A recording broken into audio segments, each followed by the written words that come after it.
الحمد لله وكفى وسلام على عباده الذين اصطفى أما بعد فأعوذ بالله من الشيطان الرجيم بسم الله الرحمن الرحيم وما أرسلنا من رسول إلا ليطاع بإذن الله سبحان ربك رب العزة عما يصفون وسلام على المرسلين والحمد لله رب العالمين اللهم صل على سيدنا محمد وعلى آل سيدنا محمد وبارك وسلم اللهم صل على سيدنا محمد وعلى آل سيدنا محمد وبارك وسلم اللهم صل على سيدنا محمد وعلى آل سيدنا محمد وبارك وسلم۔ آج کا جو ہمارا موضوع ہے گلدستہ سنت، جو ہمارے مسلسل پاٹ چل رہے ہیں، آج اس کے اندر جو ہے سر میں تیل لگانے کا مسنون طریقہ کیا ہے۔ ام المؤمنین امی عائشہ رضی اللہ تعالی عنہا فرماتی ہے کہ جب آپ صلی اللہ علیہ وسلم تیل لگاتے تو اس کو پہلے بائیں ہاتھ کی ہتھیلی پر رکھتے، پھر دونوں آنکھوں کی پلکوں کے اوپر جو بھون ہوتی ہے ان کے اوپر لگاتے، پھر آنکھوں پر لگاتے، پھر سر پر لگاتے۔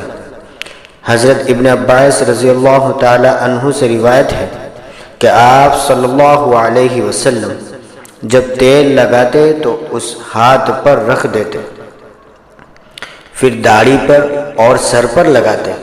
ایک روایت میں ہے کہ تم میں سے جو تیل لگائے تو بھون سے شروع کرے اور اس سے سر کا درد دور ہو جاتا ہے، یعنی آنکھوں کی پلکوں کے اوپر جو بھون کے اوپر تیل لگاتا ہے، اللہ کے نبی کی سنت ہے، تو اس سے سر کا درد جو ہوتا ہے وہ جاتا رہتا ہے، سر کے اندر درد نہیں ہوتا ہے۔ جابر رضی اللہ تعالیٰ عنہ فرماتے ہیں کہ نبی صلی اللہ علیہ وسلم فرماتے ہیں کہ تیل کی ابتدا پیشانی سے کرو، یعنی سر کے آگے سے بیچ کا جو حصہ ہوتا ہے، پیشانی والا بھاگ، وہاں سے ہم کو تیل لگانا شروع کرنا ہے۔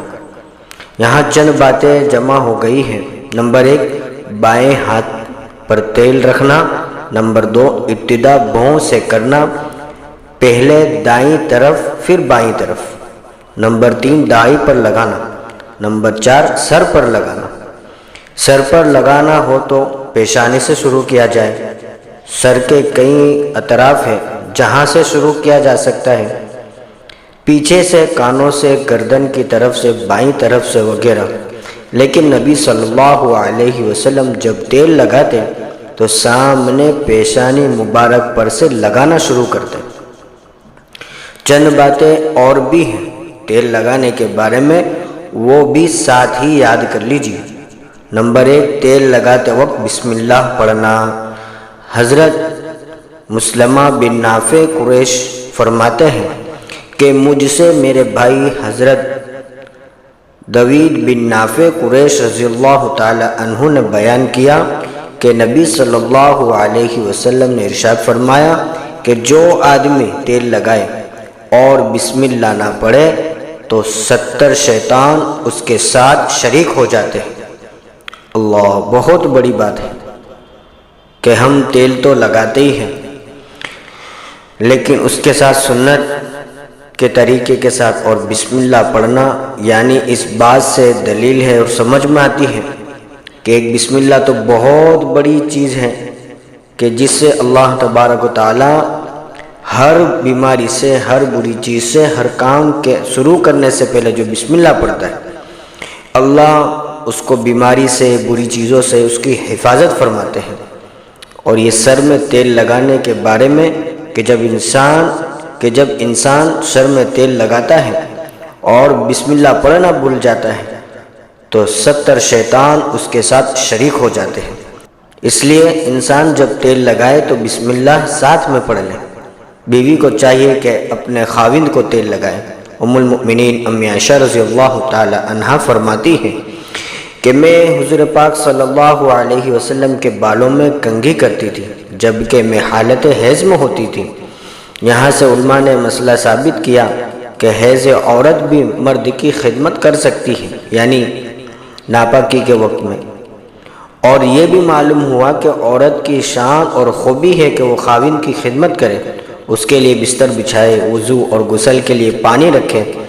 نبی صلی اللہ علیہ وسلم کے بارے میں آتا ہے کہ جب آپ صلی اللہ علیہ وسلم تہجد کے لیے اٹھتے تو امہات المؤمنین رضی اللہ تعالی عنہا جن چیزوں کی آپ صلی اللہ علیہ وسلم کو ضرورت ہوتی ان کا اہتمام رات ہی کو کر لیا کرتی تھی۔ پینے کے پانی کی، وضو کے پانی کی، مصلی، یہ سب رات ہی کو جمع کیا جاتا۔ مسواک کی ضرورت ہوتی وہ قریب رکھ دی جاتی، چنانچہ جس سے جس چیز کی ضرورت ہوتی وہ رات کو ہی رکھ دی جاتی تھی، تاکہ جس وقت نبی صلی اللہ علیہ وسلم رات میں اٹھے تو ضرورت کی ہر چیز موجود ہو۔ یہ عورتوں کے وہ اعمال ہے جو جنت میں انہیں لے جائیں گے۔ حضرت انس رضی اللہ تعالیٰ عنہ فرماتے ہیں کہ نبی صلی اللہ علیہ وسلم کے لیے مسواک، وضو کا پانی، کنگھی رکھ دی جاتی تھی۔ پھر جب آپ صلی اللہ علیہ وسلم کو بیدار فرماتا تو آپ صلی اللہ علیہ وسلم مسواک فرماتے، وضو فرماتے، کنگھی فرماتے۔ کنگھی کی بات انشاءاللہ اگلے جمعہ کو ہوگی، جب ہمارا یہ موضوع انشاءاللہ تبارک و تعالی جمعہ کے دن اپلوڈ کیا جائے گا تو اس وقت کنگھی کے بارے میں بھی ہم انشاءاللہ تفسیر سے سنت کے بارے میں بتلائیں گے کہ اللہ کے نبی صلی اللہ علیہ وسلم کنگھی کس طرح کیا کرتے تھے۔ اللہ تعالیٰ سے دعا ہے کہ اللہ تعالیٰ ہمیں حضور پاک صلی اللہ علیہ وسلم کی ایک ایک سنت کو شوق اور محبت سے عمل میں لانے کی توفیق عطا فرمائے، ہمیں اور ہماری اولاد کو اتباع سنت کی توفیق عطا فرمائے، اور سنتوں کو سیکھ کر عمل کرنے اور آگے پہنچانے کی بھی توفیق عطا فرمائے۔ آمین۔ وآخر الدعوانا الحمد للہ رب العالمین۔